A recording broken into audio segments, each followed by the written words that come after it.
I'm Lieutenant Douglas M. Hackett of the Office of Naval Intelligence.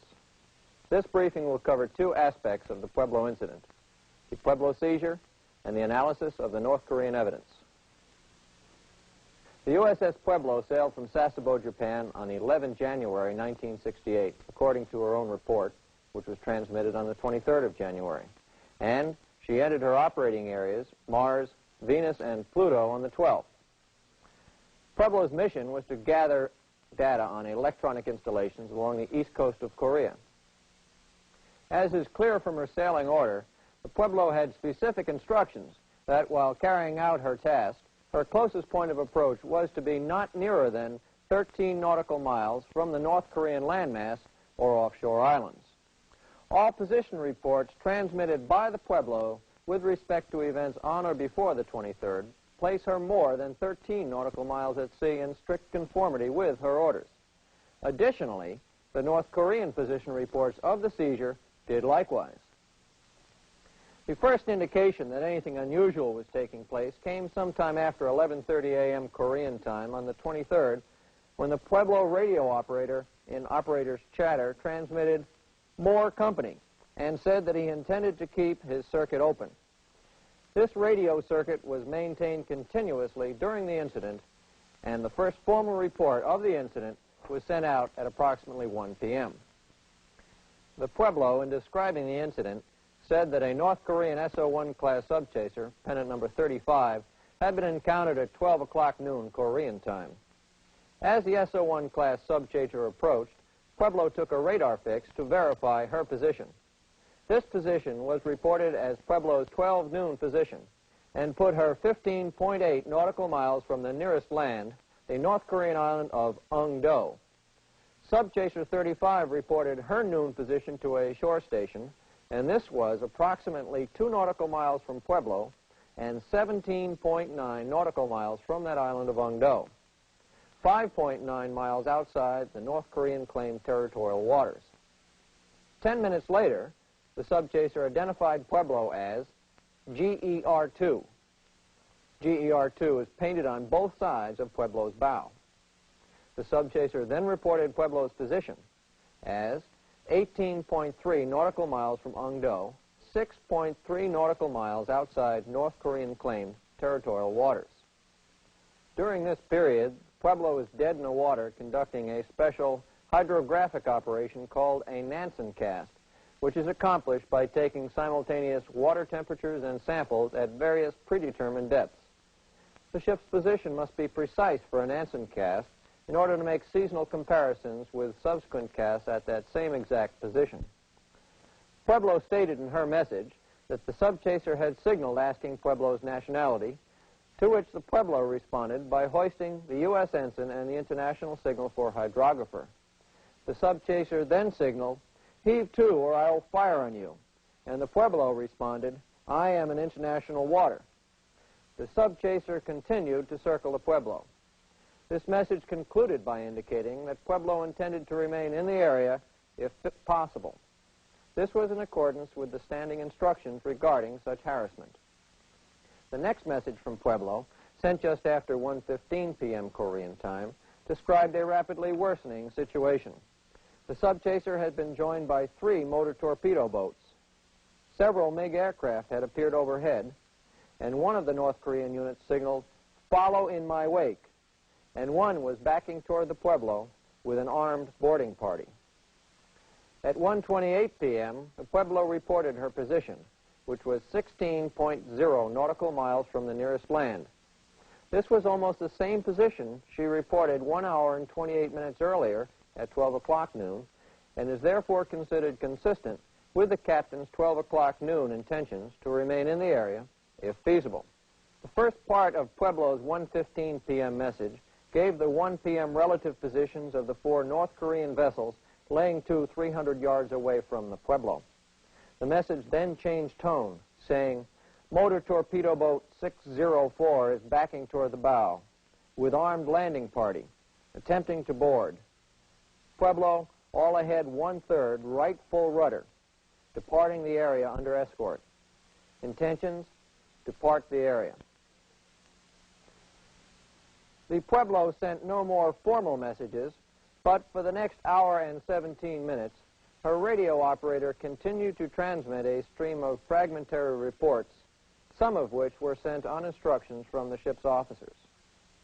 At 1:26 p.m. and 1:28 p.m., the operator transmitted, "They plan to open fire on us now." For the next hour, the North Koreans fired on the Pueblo with both 57mm guns and machine guns. Subsequent reports from the Pueblo and the North Koreans stated that there were 4 wounded aboard, one of whom later died. Pueblo's position, as reported at 1:28 p.m., was 16 miles from Ongdo. Boarding was first mentioned when Pueblo reported at 1:15 p.m. that a boarding party on motor torpedo boat 604 was attempting to board her. At 1:29 p.m., Pueblo reported for the first time, quote, "We are being boarded," unquote, and Pueblo repeated that she was being boarded on 2 subsequent occasions, at 1:30 p.m. and 1:38 p.m. We now know that there were no North Korean personnel aboard the Pueblo until 2:32 p.m., when Pueblo reported, "Have been directed to come to all stop and being boarded at this time. Going off the air now and destroying this gear." This chart is a compilation of all available information on the positions of the units during the seizure.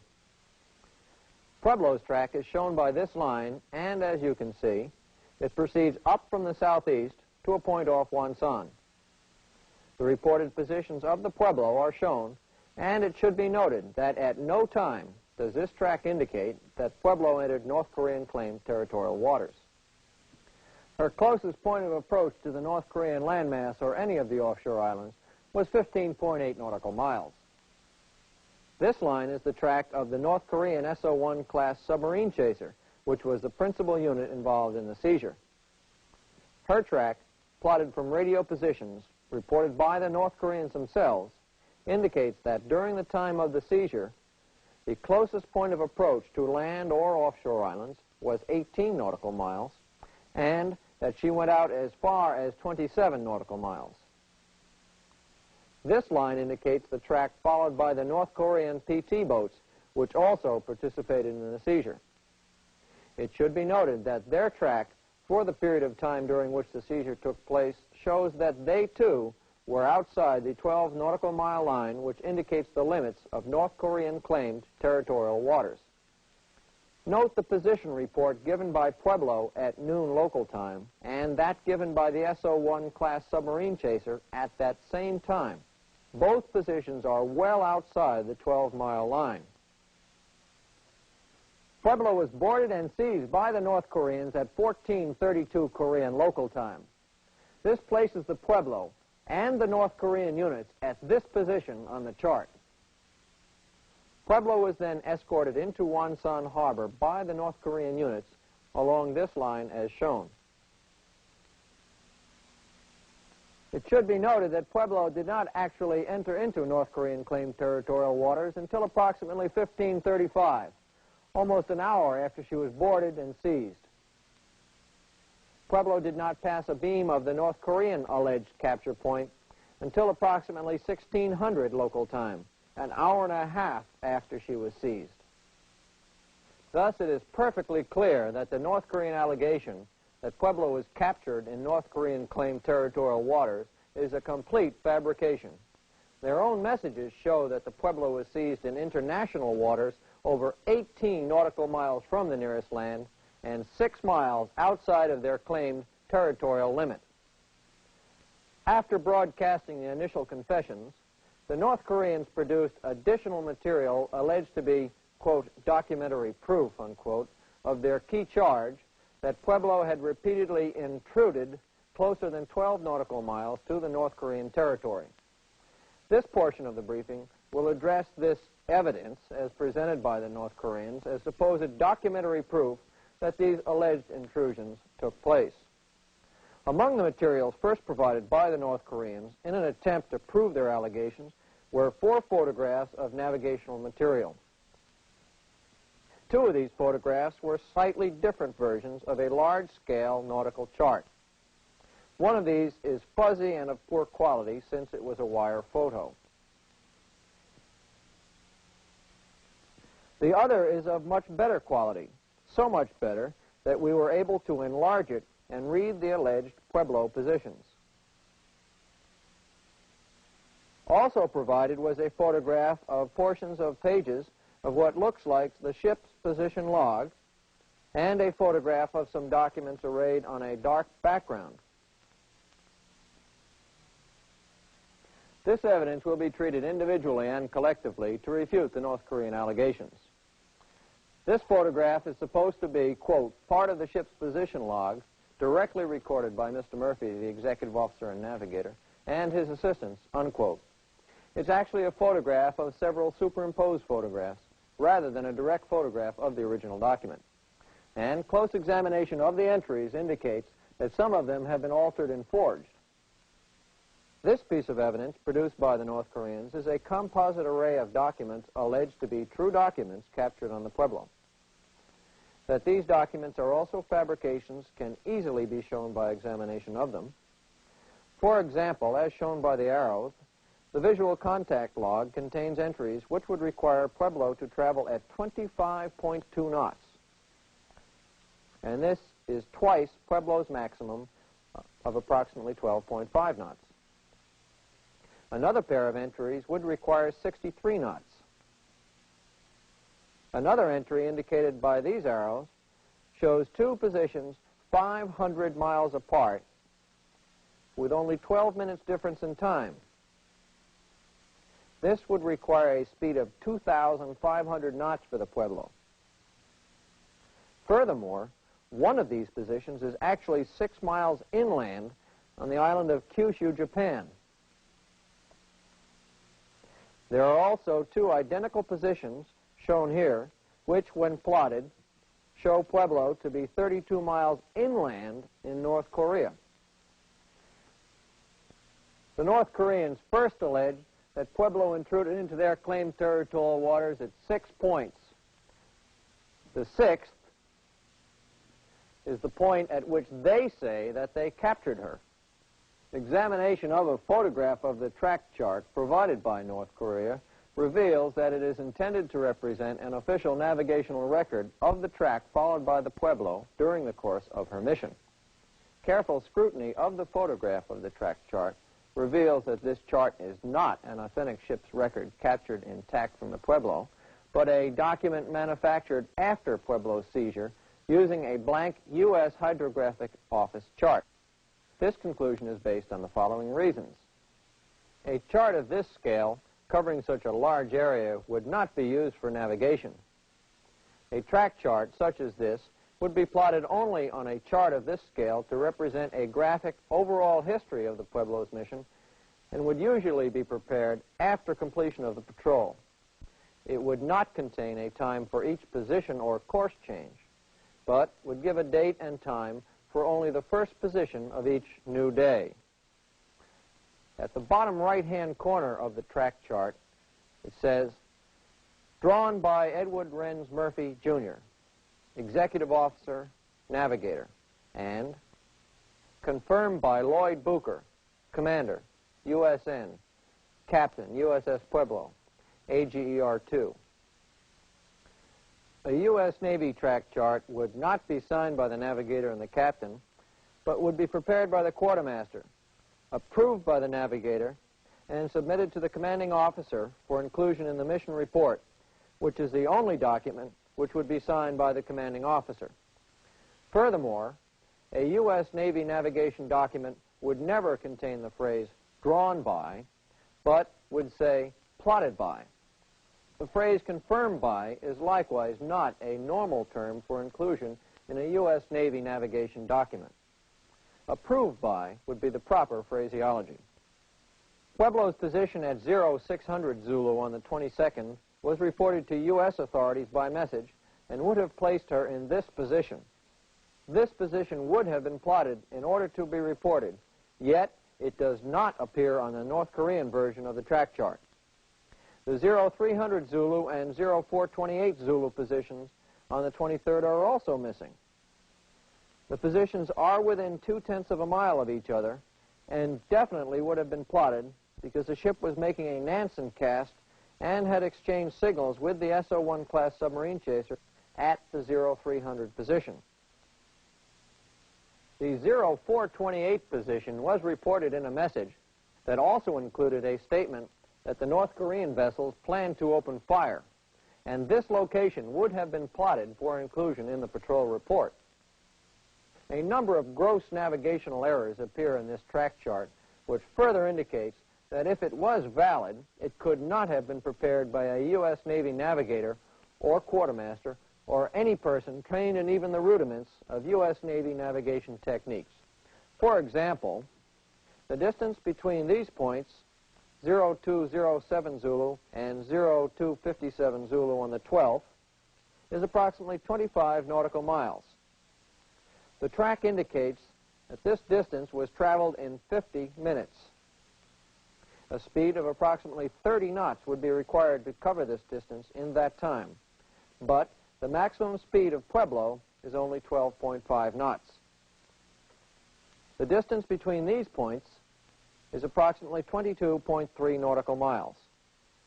Assuming that Pueblo traveled the shortest possible distance in the area obscured by the black arrow, the necessary speed to travel this course in the indicated situation is 19 knots, again higher than Pueblo's maximum.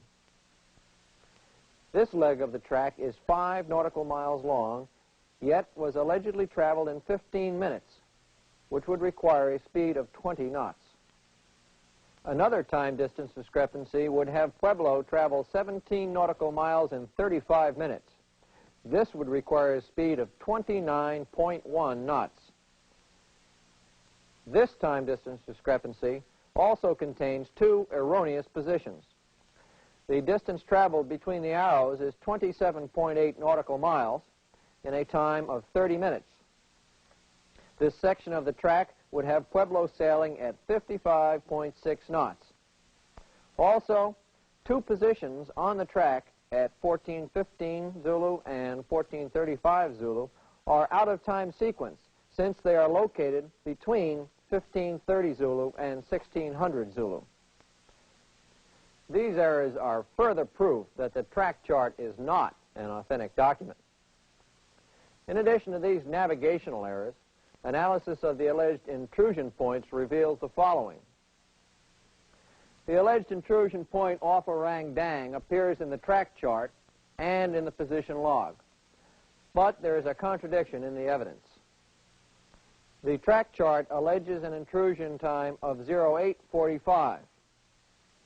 The position log lists the identical position by latitude and longitude, but the time of alleged intrusion is listed as 0745.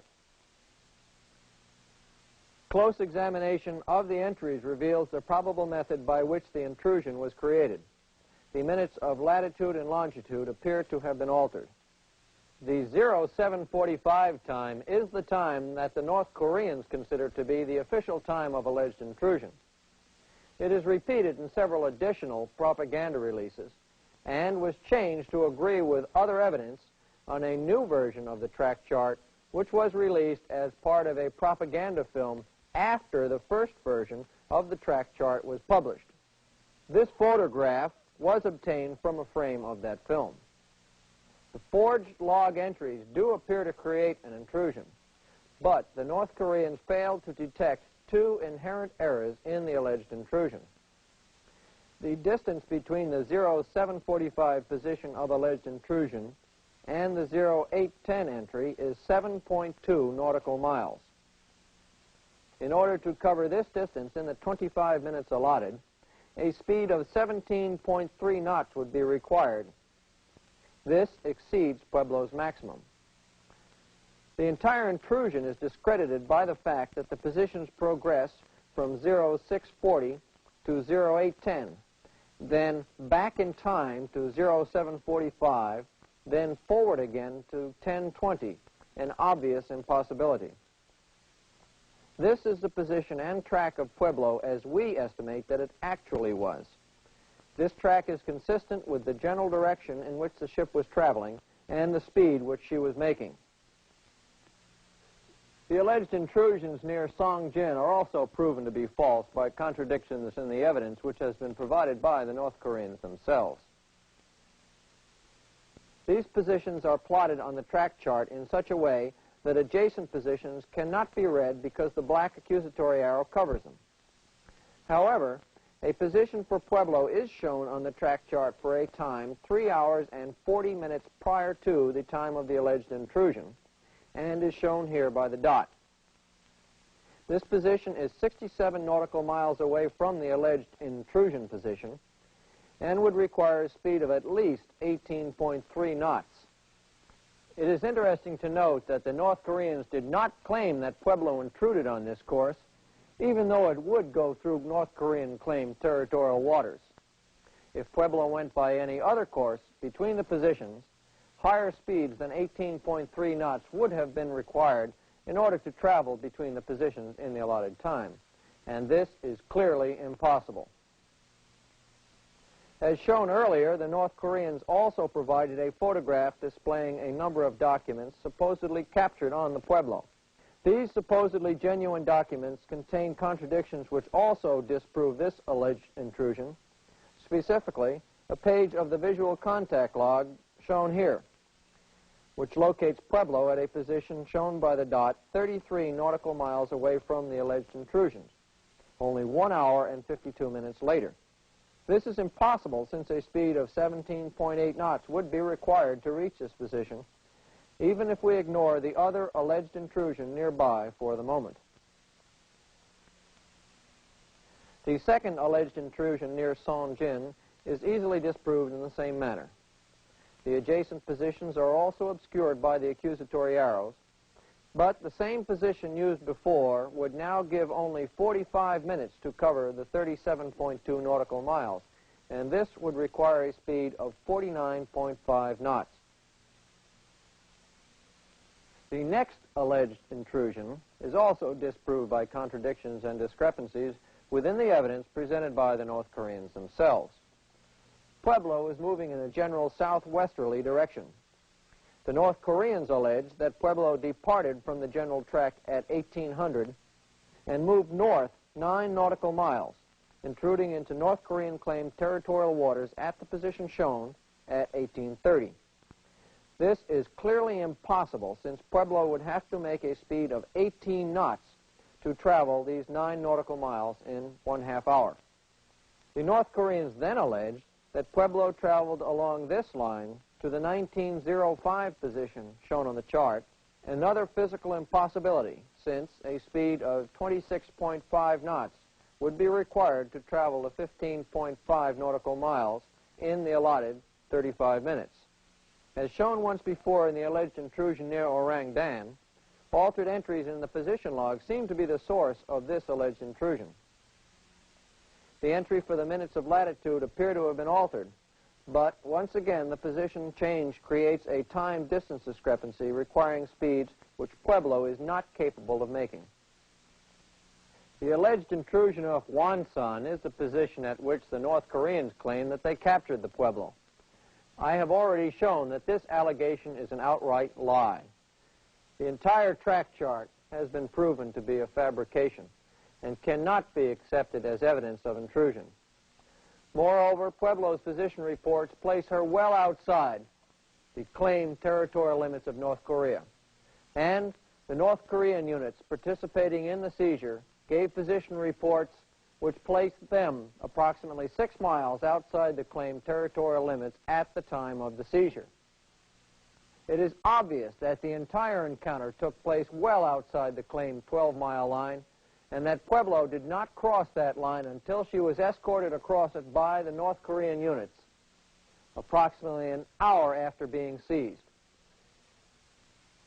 Further, Pueblo did not pass a beam of the North Korean alleged capture position until approximately 4:05 p.m. Korean time, which is 1 hour and 33 minutes after the ship had been boarded.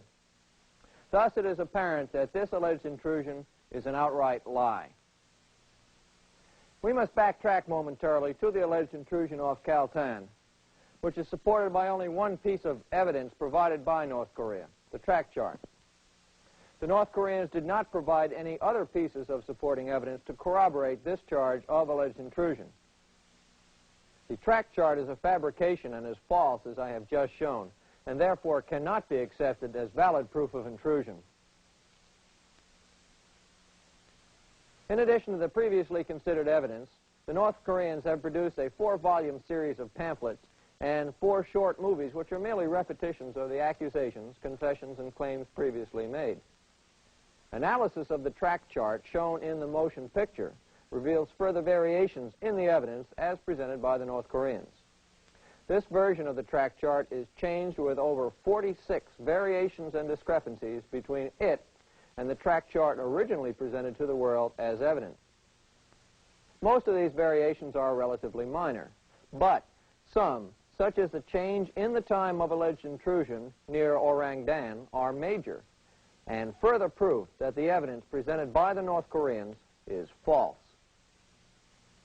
On the 12th of September 1968, the North Koreans held a press conference in Pyongyang. At this press conference, the standard confessions were repeated by the crew, but there was an increase in the ante. Instead of the 6 alleged intrusions originally charged in January 1968 as the only intrusion, the North Koreans now claim that Pueblo intruded 17 times. The only documentary evidence which the North Koreans produced to support these additional 11 entirely new intrusions was a photograph of obviously unauthentic charts, similar to those charts which I have just analyzed and proven to be fabrications and false.